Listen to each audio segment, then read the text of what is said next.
2008 ମସିହାର ବିଜେପି ନେତାମାନେ ଯେପରି କ୍ଷମତା ଲୋଭରେ ବିଜେଡି ସରକାର ଠାରୁ ସମର୍ଥନ ପ୍ରତ୍ୟାହାର କରିନଥିଲେ, କିନ୍ତୁ ପରେ ନବୀନ ପଟ୍ଟନାୟକ ଯେଉଁଭଳି ଭାବେ ବିଜେଡି ବିରୁଦ୍ଧରେ ବା ବିଜେଡି ସହିତ ବିଶ୍ୱାସଘାତକତା କଲେ, ସେହି ବିଶ୍ୱାସଘାତକର ପ୍ରତିଶୋଧ ନେବା ପାଇଁ ଏବେର ମୋହନ ସରକାର ସମ୍ପୂର୍ଣ୍ଣ ଭାବରେ ପ୍ରସ୍ତୁତି କରିଛନ୍ତି ଏବଂ ସେହି ଅନୁସାରେ କାମ କରୁଛନ୍ତି ବୋଲି ଏବେ ରାଜନୀତିକ ମହଲରେ ଆଲୋଚନା ହେଉଛି।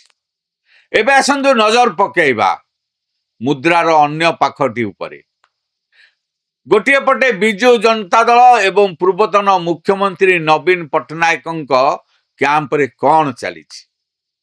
ଯେତେବେଳେ ଫାଇଲ ଚୋରି ଘଟଣା ଥାନାକୁ ଗଲା, ନବୀନ ପଟ୍ଟନାୟକଙ୍କ ନିକଟତର ବାବୁମାନଙ୍କୁ ପୁଲିସ ସମନ କଲା, ଠିକ୍ ସେହି ସମୟରେ ହଠାତ୍ ନବୀନ ପଟ୍ଟନାୟକ ଦିଲ୍ଲୀ ଗସ୍ତରେ ଗଲେ।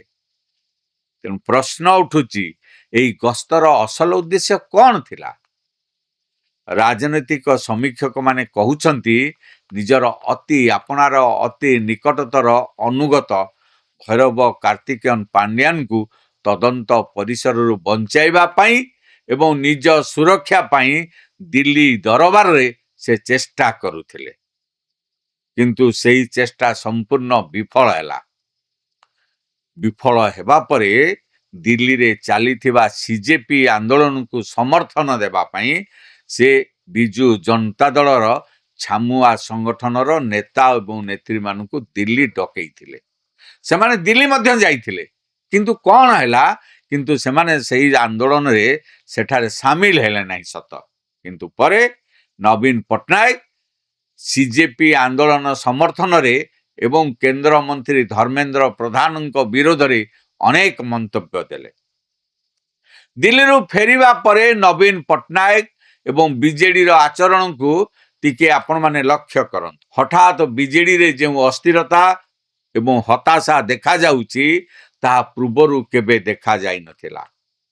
ଯେଉଁ କଂଗ୍ରେସକୁ ବିଜେଡି ବର୍ଷ ବର୍ଷ ଧରି ବିରୋଧ କରି ଆସୁଥିଲା, ହଠାତ୍ ଅସରପା ବା ଅନ୍ୟାନ୍ୟ କଂଗ୍ରେସ ନେତୃତ୍ୱାଧୀନ ଆନ୍ଦୋଳନକୁ ବିଜେଡି ସମର୍ଥନ ଜଣାଇଛି।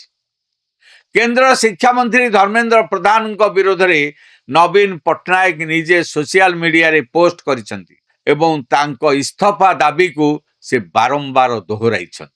ଧର୍ମେନ୍ଦ୍ର ପ୍ରଧାନଙ୍କ ଇସ୍ତଫା ଦାବି ସହ ରାଜ୍ୟ ଗଣଶିକ୍ଷା ମନ୍ତ୍ରୀ ନିତ୍ୟାନନ୍ଦ ଗଣ୍ଡଙ୍କ ଇସ୍ତଫା ଦାବି କରି ବିଜେଡି ନେତାମାନେ ଏବେ ରାଜରାସ୍ତାକୁ ଓହ୍ଲାଇଛନ୍ତି।